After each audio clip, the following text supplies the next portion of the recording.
Buenos días, hoy es lunes 3 de abril de 2023.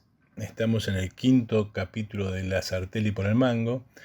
Recuerden que la columna se puede escuchar en Spotify, en las páginas de Facebook de Razón y Revolución, en mi propia fanpage Eduardo Sarteli, en el canal de YouTube de Razón y Revolución y en mi página web La Línea de Sombra. Si se suscriben a cualquiera de estos espacios, les va a llegar la notificación cuando la columna, el capítulo esté disponible. Lo que estábamos escuchando es el grupo de Daniel el Pipi Piazzolla tocando una versión de Primavera Porteña de su propio abuelo, el gran Astor Piazzolla, con su grupo Escalandrum. Fue elegido porque Piazzolla, nieto, es el autor de la música de una obra de la cual vamos a hablar ahora, de una obra de teatro de la cual vamos a hablar ahora, y además porque el nombre del grupo de alguna manera está vinculado a lo que vamos a señalar hoy, está ligado. Escalandrún es un pez, es un tiburón que su abuelo solía pescar. Ahora está prohibida la pesca, digamos, comercial por supuesto, y está prohibida la pesca para consumir. El escalandrún es una especie en peligro. Es un tiburón muy particular, muy gracioso, en su forma de reproducción. El escalandrún llega a medir 2 metros más o menos y pesar 180 kilos, o sea, es todo un desafío para la pesca. Si uno llegara a pescar, de hecho me ha pasado estar en una embarcación pescando y sacar alguno, y hay que devolverlo lo más rápido posible porque está prohibido su consumo. Tiene que ver con que está en peligro, hay pocos, y además con que se reproduce con mucha dificultad. El escalandrún es un bicho raro. Se reproduce a partir de lo que se llama canibalismo intrauterino. La tiburona tiene 2 úteros y en cada uno van naciendo con diferente tiempo una cantidad importante de pequeños escalandrunes. Como estos pequeños escalandrunes no son largados inmediatamente al agua, sino que tienen un largo proceso de incubación en el útero de la tiburona, el resultado es que se alimentan de sus hermanos. Es decir, los que nacieron primero empiezan a alimentarse de los que nacieron después. Hasta el punto que quedan solamente 2, que son los que van a nacer después de un prolongado proceso, cuando ya tienen entre 80 y un metro de largo. Es decir, ya nacen grandes.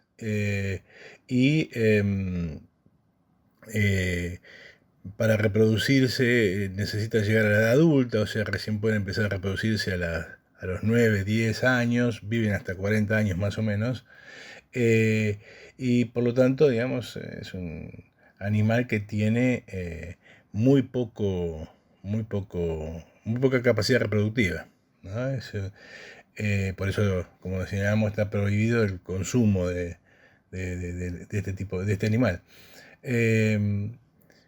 Incluso pescarlos es peligroso para el propio bicho, no para el pescador necesariamente, porque se tragan la pieza entera. Entonces la gente que suele encarnar con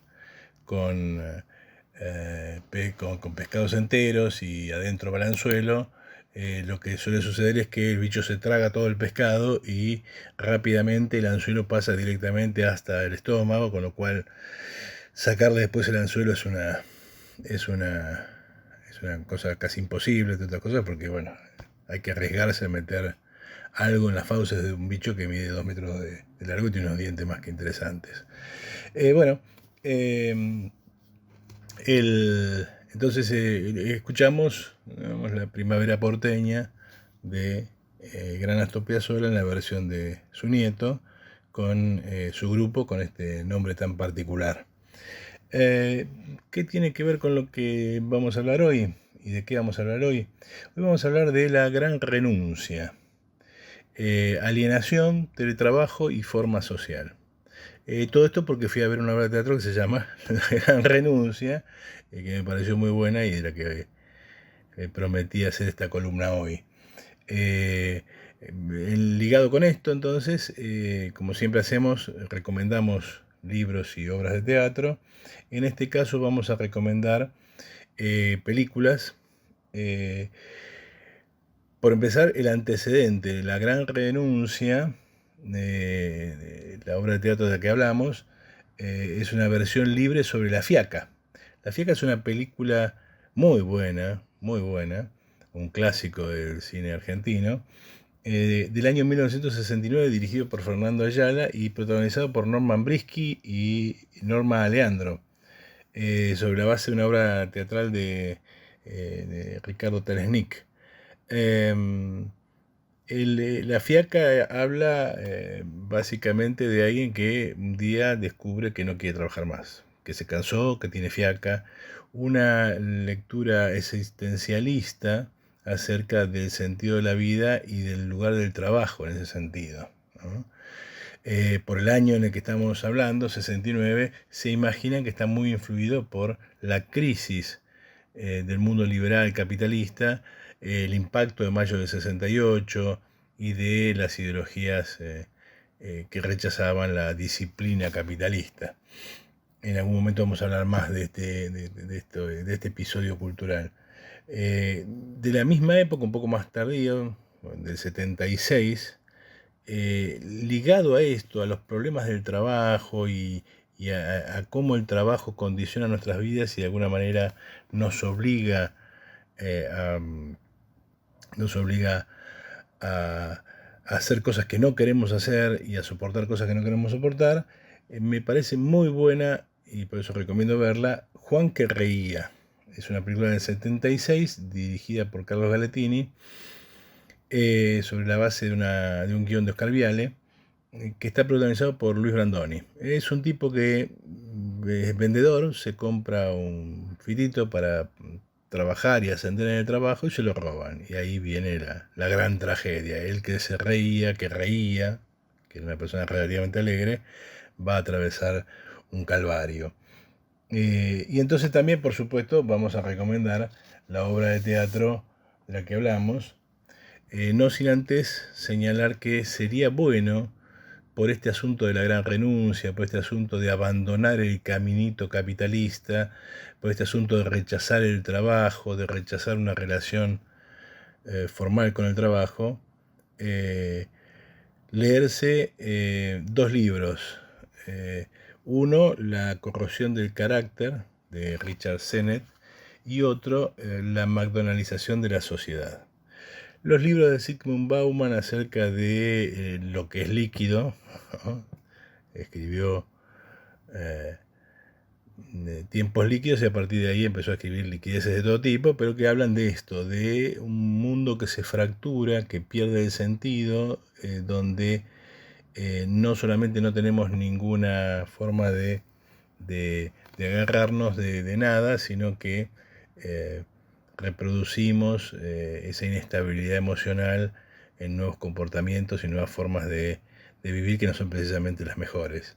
También pueden leerse de George Ritzer, La McDonaldización de la sociedad. Todo esto para entender buena parte de las cosas que vamos a hablar acá. Me parece que vale la pena leerlos. Y también mirarse una película muy hermosa que recibió el Oscar a la mejor película, a la mejor directora, una directora china, Chloe Zhao, y a la mejor actriz, la gigantesca Frances McDormand, que es Nomadland, que describe la vida casi documentalmente de personas que deciden vivir viajando y abandonar trabajos fijos y cosas por el estilo. Como cosa más específica, vamos a recomendar, y aprovecho para pasar el chivo, los libros de la UNI. Los libros de la UNI, de la Universidad Obrera, es un emprendimiento de Ediciones R&R y por supuesto de Razón y Revolución.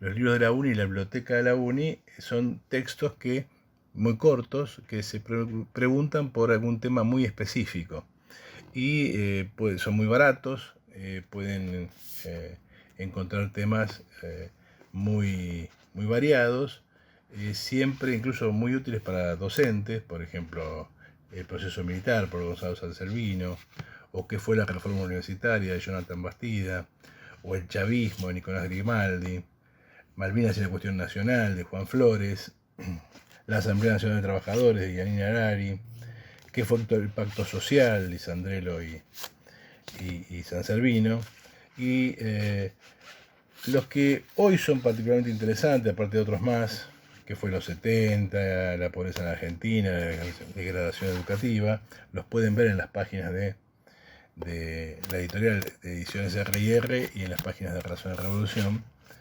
Insisto, son muy baratos y son muy interesantes. Los que me parece que es importante que vean es dos textos de Marina Cabat, el número 7 y el número 17. El número 7 es ¿qué es la flexibilidad laboral? Y el número 17 es el teletrabajo. ¿Qué es el teletrabajo? En esos dos textos nos vamos a basar hoy para hablar del tema en que estamos metidos, la gran renuncia.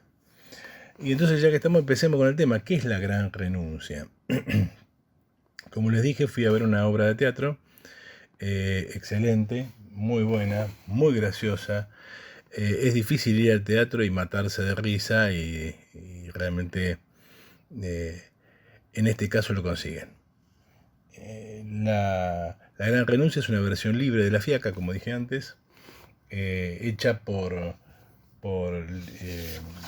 Lisandro Fix, y protagonizada por un actor que los que vieron a Tab ya lo conocen. Ahí hacía, si no me acuerdo mal, del personaje de un judío que vivía en el conventillo y era amigo de los buenos, digamos. Era parte del grupo de los buenos. Que es Gastón Cocchiarale. También participan otros actores realmente muy buenos. Todas las actuaciones son realmente buenas. Actúa también su director, Lisandro Fritz. En parte poner la música de Daniel Piazzolla tiene que ver con que la música de la obra la compuso Daniel Piazzolla, la música de La Gran Renuncia, y la ejecuta él. También la ejecuta Lisandro Fix, que también es músico. Entonces, esta obra se puede ver en el Cine Teatro del Plata, en la avenida Juan Bautista Alberdi, y realmente está muy bonito el cine. Y realmente se van a reír muchísimo. Es una relectura del problema de la fiaca en clave muy contemporánea, es decir, alguien que está atado al mundo del teletrabajo, trabaja en una agencia de publicidad, tiene que llevar adelante sus tareas, vive enchufado en el celular, vive pensando en postear cosas, en ver qué pusieron, en WhatsApp y la cosa del trabajo, etcétera, etcétera, algo que ya estamos todos casi acostumbrados. Y en algún momento, como que le pasa al hombre de la fiaca, en algún momento hace clic y dice basta. Y protesta, no quiere ir al trabajo y se transforma en el centro de un movimiento. Y bueno, no se las cuento más para que la vayan a ver porque realmente es muy buena. Entonces, además de una reflexión acerca de qué ha significado, qué significa esta revolución de la comunicación que son las redes sociales para nuestra vida, está el tema del teletrabajo, está el tema de este asunto de trabajar desde casa, estar atado al trabajo mediante un aparatito. Y esto que le pasa al protagonista de La Gran Renuncia, no le pasa solamente a él, en la obra se hace mención al fenómeno, porque indudablemente está detrás de su concepción. Esta idea de que pareciera que la gente está cansada del trabajo, cansada de trabajar, no quiere trabajar más. La gran renuncia es un término acuñado por un psicólogo de Londres, un tal Anthony Klotz, que acuñó esa expresión para referirse a lo que pareciera ser un éxodo masivo laboral que se produjo en Estados Unidos y después aparentemente en el resto del mundo después de la pandemia. Digo, se produciría, se habría producido, etcétera, etcétera, porque ahí está discutido si efectivamente es un fenómeno nuevo o si es una especie de ilusión estadística, o si efectivamente estamos frente a una transformación muy sustantiva de las relaciones laborales. Se produjo, como les decía, después de la pandemia, con algunas cifras que llamaron mucho la atención. En Estados Unidos, por ejemplo, en el 2021, 33 millones de personas abandonaron su empleo. En 2022, 500.000, el primer trimestre de 2022, o sea, ahí al borde del fin de la pandemia, hicieron lo mismo 500.000 franceses. El fenómeno se repitió en Corea del Sur, en Italia, en Argentina misma. En febrero de 2021 hubo un 67% de renuncias, de aumento de la tasa de renuncias. Algunas fuentes lo explican en el caso argentino por el tema de la pandemia, por la hiperconectividad. Es decir, los argentinos, sobre todo, aprendimos a muchas cuestiones que ahora son casi cotidianas. El Zoom, las reuniones colectivas, por internet, el Jitsi, Meet, los vivos de Facebook, digamos, cosas que tienen que ver con actividades que antes normalmente requerían la presencialidad, ¿no? En mi caso, docente, dar clase por internet, por la red. Al principio, yo como director de escuela, al principio de la pandemia, tuvimos que aprender muchas cosas, y sobre todo que los docentes aprendieran muchas cosas, y hoy esas cosas ya están incorporadas casi cotidianamente. Eso habría estimulado la idea de trabajar desde casa, de poder pensar la vida laboral desde otra manera. Para algunos esto tiene que ver con el agotamiento de modelos laborales. Habría viejos modelos laborales más burocráticos que no representarían, no le darían pie al talento, y el talento necesita libertad, y la libertad es que no estar dentro de cuatro paredes, no estar en una oficina, estar en la casa donde uno quiera, haciendo las cosas más agradables. Por eso en todo el mundo, no solamente en Argentina, muchos trabajadores supuestamente habrían reconsiderado los beneficios de trabajar en la casa, la flexibilidad de los horarios, la calidad del tiempo disponible, el tema del ocio, y sobre todo la mayor libertad que gente, entre comillas, creativa e independiente podría disfrutar de una actividad laboral no tan regulada. Bueno, en la realidad las cosas no son tan sencillas, ¿no? En la realidad no son tan sencillas. Por empezar, habría que ver si efectivamente hubo algo así como una gran renuncia, porque hay algunos efectos, si se quiere, algunos efectos ópticos que engañan, algunos espejismos, porque durante la pandemia el temor de perder el trabajo, y además la imposibilidad de conseguir trabajo durante la pandemia habría postergado muchas renuncias, y por lo tanto las renuncias no serían tantas, sino que en realidad acumularían en una misma fecha una masa de renuncias que se produciría normalmente con otro ritmo. Pero lo que es cierto que la pandemia produjo en todo el mundo un verdadero agotamiento laboral. Se sabe de un incremento muy grande del agotamiento laboral, de eso que se suele llamar burnout, es decir, síndrome de cabeza quemada. Y además la existencia de salarios muy bajos en todo el mundo. La pandemia provocó ese fenómeno, y por lo tanto a muchos trabajadores de salarios muy bajos que podrían trabajar desde su casa les resultaba sencillo o más fácil y más económico resolver problemas como por ejemplo los gastos de transporte o el cuidado de los chicos desde la casa, que teniendo que ir a trabajar, pagar el transporte y tener que pagar niñeras o lugares donde cuiden a los chicos. Uno podría decir que también es cierto que hay oportunidades laborales que, sobre todo mucha gente joven, en determinados rubros puede aprovechar. En el caso de la Argentina, por ejemplo, hay una creciente internacionalización de la fuerza de trabajo, de ciertos renglones de la cierta fuerza de trabajo, chicos jóvenes que estudian computación o diseño web o cosas por el estilo, cosas que son fácilmente internacionalizables, que normalmente prefieren, eso ha crecido mucho, prefieren entrar en relación con empresas extranjeras, cobrar en dólares o en otras divisas y tener más un empleo de tipo freelance. Pero es obvio que eso no es el común de los mortales. También es cierto, y eso se ha notado, y se ha dicho, y cualquiera de nosotros lo sabe porque lo ha pasado, que cuando uno viene manejando, uno viene corriendo, cuando uno viene haciendo una actividad continua, cuando uno está trabajando sistemáticamente, cuando uno está muy metido en la cotidianidad inmediata, no se da cuenta de muchas cosas, sobre todo del sentido de las cosas que hace, simplemente lo repite.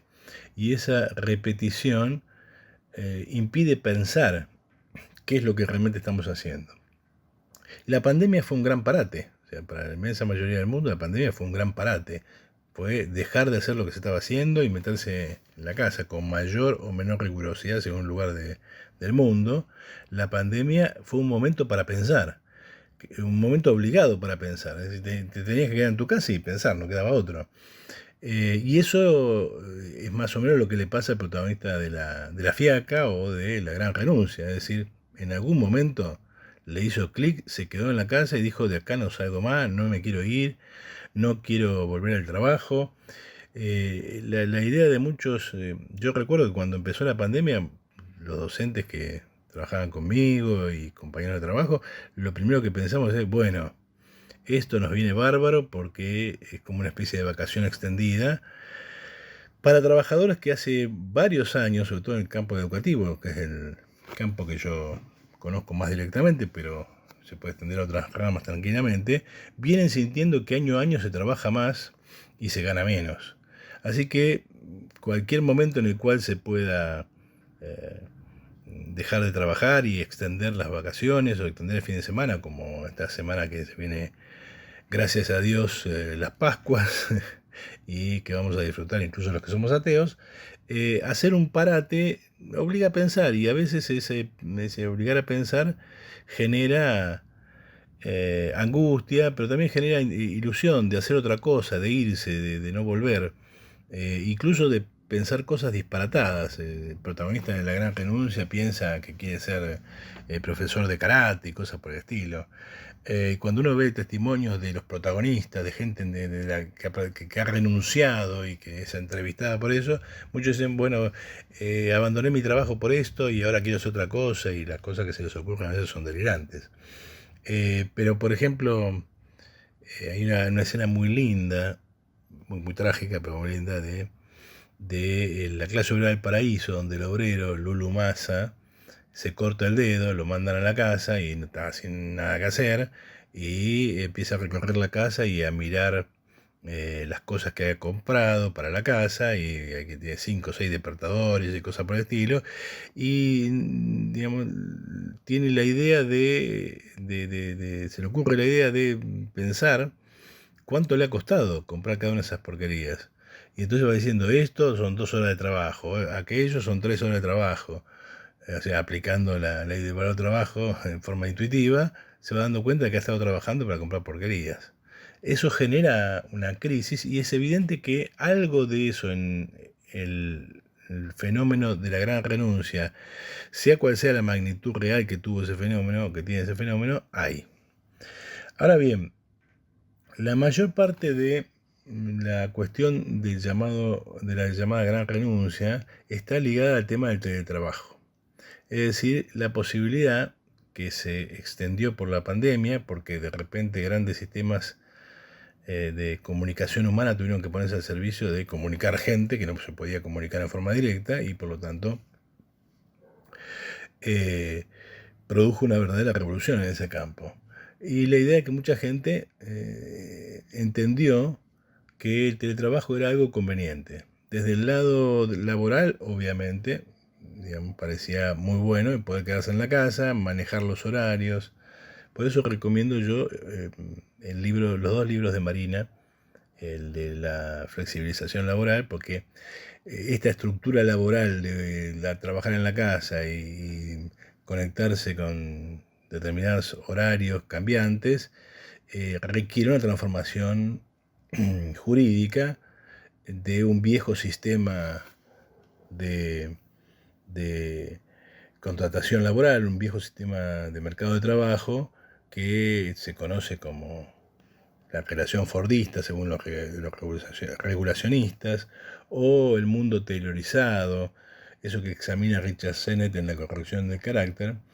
Y ese mundo es muy inflexible, es un mundo más regulado, más contenido, más marcado, y por lo tanto para que aparezcan estas formas flexibles es necesario que todo eso se flexibilice, se desregularice, se desregule. Obviamente todo suena muy lindo en términos ideológicos, todo parece ser una novedad y algo que viene a traer felicidad al mundo, pero como muestra Marina que es el teletrabajo, en el de la flexibilidad laboral muestra cómo en realidad esta mayor libertad es la condición de una mayor esclavitud, es decir, la mayor flexibilidad es simplemente desprotección del trabajador. El patrón puede hacer lo que se le da gana, echarte cuando quiera, imponerte los ritmos que quiera, y no hay ninguna protección porque eso se considera una forma de empleo que encarece, que hace más difícil la competitividad y que por lo tanto lleva a sistemas no rentables que no pueden ser sostenidos. Detrás de la reforma laboral que propone el consenso liberal está esto que estamos hablando, es decir, lo que quieren poner en la Argentina es una hiperflexibilización y que todo el mundo, digamos, pase a trabajar como trabajan los obreros en negro, es decir, sin ninguna seguridad legal. Pero el libro del teletrabajo es más interesante en relación a lo que estamos diciendo porque va precisamente al nudo de esto de que el celular, las redes nos permiten siempre estar en contacto y por lo tanto nos dan libertad. Y esto aparecería como una nueva forma de relación laboral o como una nueva forma de trabajo. Y Marina lo que muestra es que el teletrabajo, bajo otras formas, con otro contenido material concreto, es tan viejo como el capitalismo. Es decir, el trabajo a domicilio es tan viejo como el capital. La única diferencia del teletrabajo con el trabajo a domicilio es el nuevo contexto social y el nuevo contenido material. Es decir, todos los que han estudiado alguna vez cómo surgió el capitalismo deben haber escuchado hablar del Putinow System o del Verlag System, un sistema de trabajo a domicilio por el cual el capital comienza a penetrar en el mundo de la producción sin alterar los procesos productivos precapitalistas, agarra a los artesanos aislados en el medio del campo, fuera de las regulaciones laborales del mundo feudal, y les lleva los materiales y la gente los trabaja en la casa, cose en la casa, hila en la casa y entrega el resultado terminado. Yo recuerdo que mi mamá, por ejemplo, trabajaba tejiendo a mano con 2 agujas para una señora que le traía la lana y se llevaba el pullover hecho. O mis tías que trabajaban cosiendo para una fábrica de nombre Celaco que había en Bella Vista. Efectivamente, esas eran formas de teletrabajo, es decir, de trabajo a domicilio en realidad, y el teletrabajo no es más que una forma de eso, una nueva forma del mismo sistema, habilitado por un cambio de las tecnologías de la comunicación, que permiten que otros trabajadores puedan entrar en ese régimen. Un régimen que no tiene nada de de romántico ni de bello, porque en realidad se refiere a un proceso de trabajo atrasado, un proceso de trabajo de tipo artesanal. Cuando decimos atrasado no quiere decir que sea viejo o poco productivo, sino que no tiene que ver con el mundo de las máquinas y donde domina el trabajo humano, es decir, donde es el trabajador el que realiza la tarea y no hay una máquina que la hace, no hay robots. En ese contexto los trabajadores son difíciles de controlar porque tienen en su poder la posibilidad de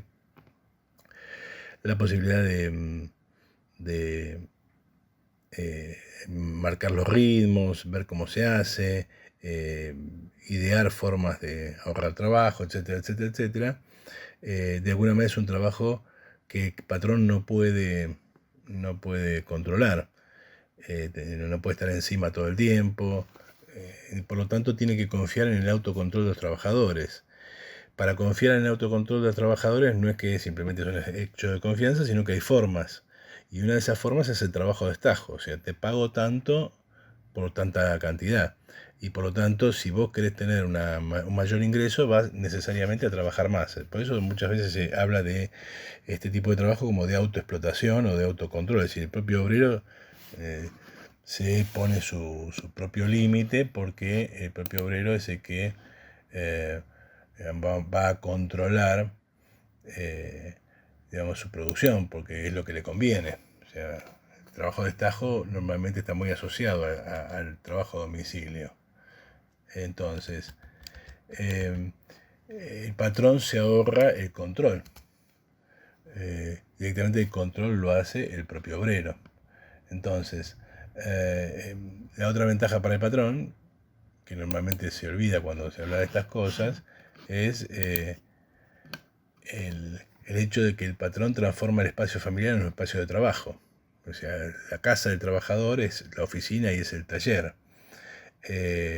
Y esto se extiende a muchas cosas y en ese sentido el celular aparece como un instrumento básico para esto, la computadora, y genera esa sensación media fetichista de la que vamos a hablar después, según la cual el enemigo son los aparatos celulares y habría que abandonar los aparatos celulares o cosas por el estilo. Está claro que para los patrones esto es muy bueno, porque incluso los nuevos empleos que entran en el proceso de teletrabajo son mucho más amplios que los que entraban en el trabajo a domicilio. Por ejemplo, ahora se puede pensar la educación a distancia de un modo más eficiente a través de las clases por Zoom, por cosas por el estilo. Incluso la medicina, ¿no? La telemedicina, la teleconsulta, o sea, llamás por teléfono, tenés una entrevista por WhatsApp y los médicos te dicen más o menos qué tenés en función de lo que vos le estás diciendo. Los psicólogos, por ejemplo, ¿no?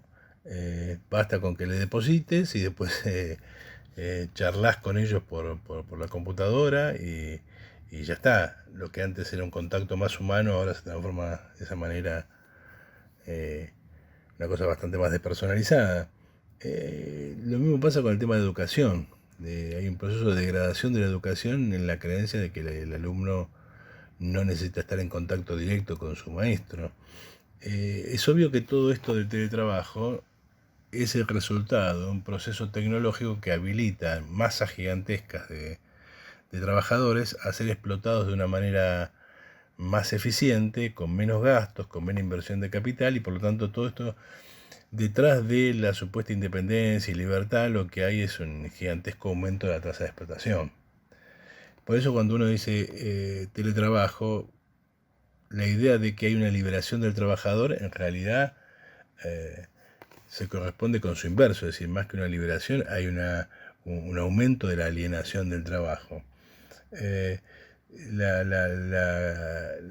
falta de horarios elimina la posibilidad de que exista un fuera del trabajo, es decir, normalmente, incluso eso siempre aparecía como recomendación, yo dejo el trabajo fuera de mi casa y entonces puedo vivir mi vida laboral aparte y mi vida familiar en mi casa. Ahora esa distancia, esa diferencia se elimina, el patrón se metió en casa. No hay un después del trabajo, porque no hay horario fijo, siempre estás trabajando, no hay un corte, no hay un decir hasta acá. Y por supuesto esta imagen real se opone mucho a la romantización, que por ahí le les cabe a algunos tipos de trabajos muy especializados y que efectivamente, dada la calificación del trabajador, es todo ventaja. Pero normalmente se romantiza mucho esto. Hay una película una película bastante interesante, bastante llevadera, una película romántica, que habla de esto. Se llama Bajo el Sol de Toscana, con Diane Lane. Es una traductora que, digamos, se divorcia y está mal y se va a pasear a la Toscana, a Italia, y ahí se compra una casa y encuentra un amor y se casa. Y todo eso lo hace gracias a que, como trabaja de traductora, lo único que tiene que hacer es traducir y mandar por correo los resultados y cobrar un sueldo en dólares de Italia a su patrón norteamericano. Pero bueno, este es el romanticismo, la romantización propia de situaciones excepcionales. Lo que sucede es más bien diferente en la vida real. Y eso tiene que ver con eso de que más que liberación, acá hay una mayor alienación. Y nombro esta palabra por una razón sencilla, porque normalmente se enfoca estos problemas como problemas psicológicos y como problemas que están ligados a la dependencia en relación a ciertos aparatos o ciertas cosas. Es cierto que todo este sistema de teletrabajo tiene consecuencias psicológicas. El trabajo en general tiene consecuencias graves psicológicas, la gente se siente, entre comillas, alienada en términos psicológicos, eh, pero en términos marxistas la alienación no es un fenómeno psicológico, es un fenómeno material, es decir, la alienación es el tener que trabajar para otros, el tener que entregar un excedente en trabajo para otros, el tener que producir plusvalía.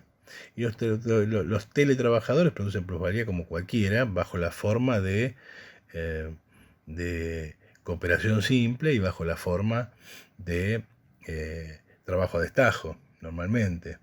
La idea de que la alienación es un fenómeno psicológico lleva a pensar que el problema no es la relación social que está detrás de esto.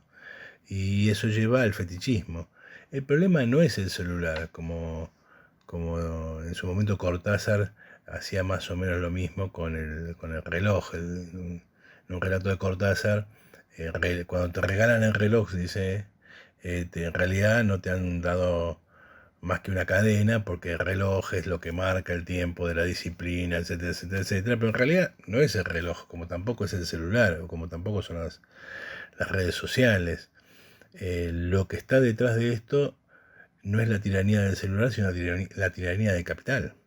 Es el capital que nos obliga a trabajar con mayor intensidad, estando más tiempo, eh, más tiempo conectados, más tiempo trabajando, no teniendo un límite, haciendo muchas tareas, por ejemplo, criando a los chicos,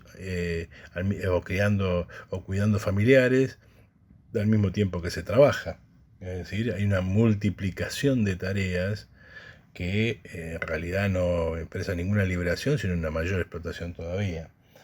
Frente a, frente a esta situación, es obvio que, como le pasa al protagonista de La Gran Renuncia, y como le pasa al protagonista de La Fiaca, y como le pasa a Lulu Massa, y como nos pasa a todos alguna vez, llegamos a preguntarnos cuál es el sentido del trabajo, para qué trabajamos. Y cuando dejamos de pensar fetichistamente, es decir, de otorgarle a los objetos un poder que no tienen, y vemos que ese poder en realidad nace de una relación social, es decir, de capital, la conclusión a la que podemos arribar es que estamos como estamos, nos sentimos mal y la vida no tiene sentido, la vida laboral no tiene sentido porque trabajamos para otros. Porque no construimos nuestra vida, sino que construimos la vida de otros. Porque no trabajamos por la felicidad nuestra, de nuestros hijos y de las personas que queremos, sino por la felicidad de otros que, gracias a la magnitud de trabajo que alienan, que extraen, que se apropian de otros, tienen una vida regalada y disfrutan de todas las cosas que nosotros no podemos disfrutar. Por eso, los socialistas reivindicamos, como diría gran Paul Lafargue, uno de mis marxistas preferidos, si no el más, junto con el gran Federico, debemos reivindicar el derecho a la pereza. Es decir, debemos reivindicar no trabajar, no el derecho a trabajar, sino el derecho a no trabajar. como decían los desocupados italianos, un movimiento italiano a que yo hago alusión en otro libro que les recomiendo, El derecho a la pereza de Paul Lafargue, y en particular la edición que hicimos nosotros, El derecho a la pereza, que está en mi página, en página web La Línea de Sombra. Ahí está la introducción larga que yo hice a la vida de Paul Lafargue y el derecho a la pereza. Ahí cuento la historia de los disoccupati felici italianos, que dicen, bueno, nosotros somos desocupados, el capitalismo produce de más, gracias a eso entra en crisis, y por lo tanto, como nosotros no trabajamos y consumimos, lo que sobra, que bajo el capitalismo sirve solamente para bajar los precios, nosotros nos lo comemos, nosotros lo consumimos y el sistema sigue ganando. Así que los disoccupati felici no querían trabajar, querían ser desocupados y reivindicar su derecho, su lugar en la sociedad por la vía de, en una sociedad productivista, ser aquellos que consumen y permiten que la sociedad siga acumulando normalmente.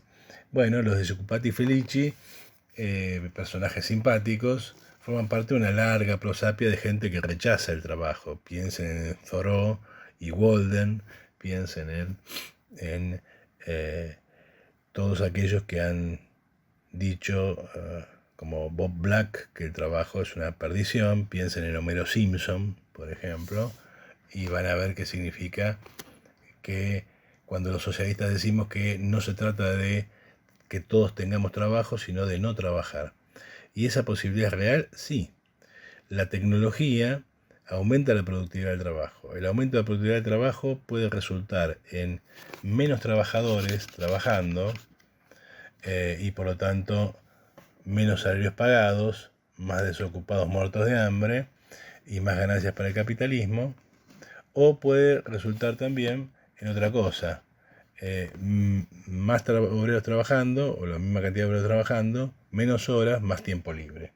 El socialismo es eso, la conquista del tiempo libre para otra cosa que no sea trabajar, para otra cosa que no sea el tener que vivir como los animales, pensando todo el tiempo en comer, cagar y dormir. Eso es posible, el capitalismo lo ha hecho posible, Marx lo reivindica, y por eso reivindica el capitalismo como gran salto en la productividad humana, que hace posible eso que señalaba Aristóteles. Aristóteles decía que la explotación y la esclavitud era necesaria porque si no, ¿cómo iba a haber filosofía? Si él tenía que trabajar no se podía filosofar, así que eran necesarios los esclavos. El no tiempo libre de unos era el tiempo libre de otros. Bueno, ahora Aristóteles decía, cuando los calderos cocinen solos, cuando los martillos martillen solos, en ese momento será innecesaria la esclavitud. Bueno, ese momento ha llegado, ya no es necesaria la esclavitud porque para eso existe la tecnología. Por eso, contra el consenso liberal, que es lo que se nos impone como más trabajo, más obligaciones, menos tiempo para disfrutar, menos tiempo para la vida,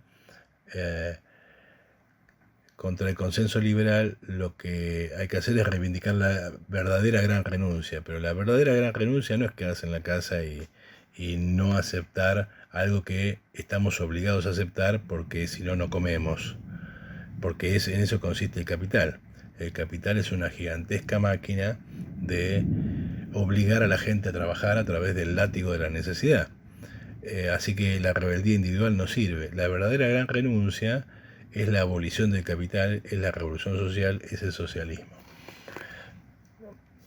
En una sociedad de ese tipo, efectivamente, iremos abandonando el trabajo simplemente porque el trabajo es abolido por el propio proceso de incremento de la productividad del trabajo. En ese momento será posible, con otra sociedad, es decir, con el cambio de las relaciones sociales, vivir otra vida en la cual el sentido de la vida no esté atravesado por esta maldición del trabajo. Y diciendo esto, me despido hasta la semana que viene y volviendo a la temática en la que estamos metidos, vamos a cerrar esta columna, ya no volviendo como solemos hacer a la música que siempre escuchamos, sino a otra música, una música para mí mucho más agradable, no porque no me guste Calandrún y Piazzolla, sino porque esto es lo que yo haría si tuviera tiempo libre en abundancia, y es más, es lo que hago cada vez que me puedo escapar.